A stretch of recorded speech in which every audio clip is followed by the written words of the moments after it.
여러분 안녕하십니까, 진성호입니다.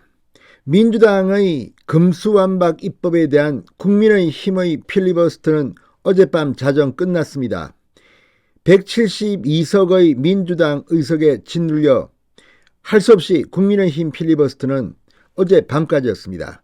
그렇지만 변호사들과 시민들은 달랐습니다.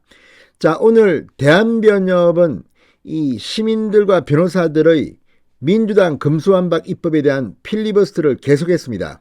국회에서는 못했지만 일반인들의 대상으로 한 공간에서는 열렸습니다.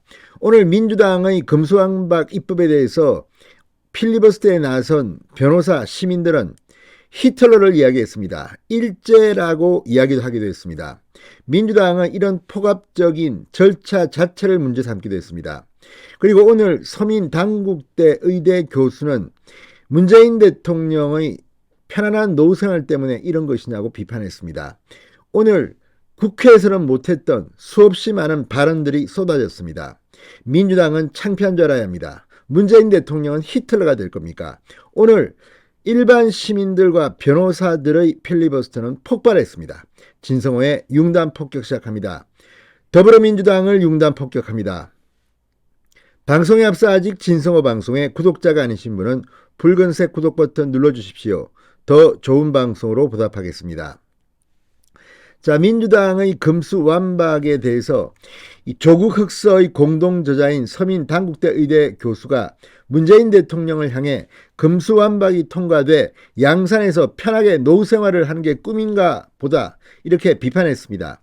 자, 오늘 서울 강남구 역삼동 대한변호사협회 회관에서 열린 국민을 위한 검찰개혁 입법 추진 변호사 시민 필리버스터 연사로 나서 문재인 대통령은 우리나라의 근간을 흔드는 일이 벌어지고 있는데 모른 체 하고 있다 이렇게 맹비난했습니다. 자, 문재인 대통령 지금 민주당이 하고 있는 이걸 공포할 겁니까? 역사의 최악의 대통령으로 기록되게 생겼습니다. 일반적으로 10년 주기로 정권이 교체됐는데 문재인 정권은 5년 만에 망했습니다.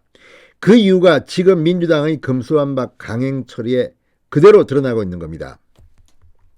자, 서민 교수는 서울중앙지검에 작게 있던 특수부가 적폐 수사를 한다는 명목으로 엄청나게 커졌다. 이게 다 박근혜 정부를 수사한다며 현 정권이 키운 것이다. 이렇게 비판했습니다. 문재인 정권의 검찰개혁의 의지가 진짜 있었나 의심할 수밖에 없었는데 검찰개혁의 의지가 2019년 8월 조국 사태를 계기로 다시 살아났다. 사실 이 사건은 경찰이 수사하는 게 불가능하다. 사모펀드 같은 경우는 너무 어렵고 범죄고 표창장 위조도 밝혀내기 쉽지 않았을 것이라고 분석했습니다. 자, 이 오늘 열린 이 변협 주최의 필리버스터는 5월 6일까지 이어집니다. 서민 교수 외에도 수없이 많은 사람들이 등장해서 민주당의 이 독재적인 금수완박 입법에 강한 메시지를 던졌습니다. 대한변협은 매일 8명씩 금수완박 저지연설을 합니다. 자, 이 변협 출범 이후 이런 성격의 행사가 열린 것은 처음이라고 합니다. 그만큼 대한변협은 지금 민주당의 이 입법 쿠데타에 분노하고 있습니다. 오늘 오후 2시 이종엽 대한변호사협회 회장은 국민권익보호와 법을 통한 사회정의 실현을 위해 금수완박 졸속 입법을 저지하고 진정한 개혁 입법을 촉구하는 시민의회를 개최한다며 의사봉을 세 차례 두드렸습니다. 박병석 국회의장 사꾸라냐 이런 취지로 우리는 당신들과는 다르다 이런 성격으로 분석됩니다. 자, 오늘 권성희 박상수 변협 부회장, 서민당국대 교수, 홍성기 인하대 로스쿨 교수, 신인규, 김영기, 원영섭, 박경호, 김소연 변호사 등이 연사로 참석했습니다. 한 명당 30분씩 연사 9명이 오후 6시까지 연설을 이어갔습니다. 필리버스터는 계속됩니다. 이 연설은 대한변협 유튜브 채널에서도 생방송 중계됐습니다. 첫 번째 연설을 맡은 권성희 변협 부회장은 형사소송법 검찰청법 개정안이 만일 국회 본회의를 통과하면 검찰은 더 이상 공직자의 직권남용 범죄 등 대부분 사건에 대해 수사를 할 수 없게 된다. 이번 개정안은 국민을 위한 검찰개혁이라는 목적을 달성하기 위한 적절한 수단이라 할 수 없으니 성급한 입법을 중지하고 국민을 위한 진정한 개혁 입법에 나서주시길 바란다고 비판했습니다. 권 부회장은 검수완박 개정안은 개별 조항이 서로 모순되거나 오히려 후퇴한 듯한 내용이 포함되어 있다. 그 내용을 살펴보면 민생범죄에는 눈 감고 정치권은 치외 법권화하는 데 의기투합하는 것 아니냐는 의구심을 자아내는 것이 법조인들의 여론이다라고 강조했습니다. 문재인 대통령도 변호사인데 이걸 모른다면 무능한 것이고 알면서 이렇게 한다면 참으로 나쁜 대통령입니다.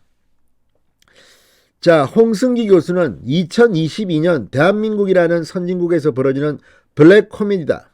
김영기 변호사는 민주당 의원 172석이 찬성하니 법안이 통과돼야 한다고 주장한다면 히틀러가 독일에서 한 일들, 일제의 을사조약도 합법적이니까 동의한다는 의미다. 이런 형식적 법치주의가 정당한가? 그렇지 않다. 자, 문재인 정권의 이 만행을 히틀러와 일제에 비교할 정도가 됐습니다. 창피한 줄 아십시오. 원영섭 변호사는 검경수사권 조정이 있고 1년이 지난 지금 피해자는 신속한 형사 구제를 받지 못하고 억울하게 가해자로 몰린 사람은 수사가 끝나지 않아 고통의 시간을 보내고 있다. 자, 검경수사권 조정 법안이 지금 패스트트랙에 올라타서 몸싸움까지 하며 국회를 통과됐습니다. 그리고 이 시행이 1년 전밖에 안 돼서 지금 현장은 아수라장인데 또 검찰 수사권을 빼앗는다. 민주당이 제정신이 아닌 것 같습니다. 진성호의 융단 폭격이었습니다. 여러분 감사합니다.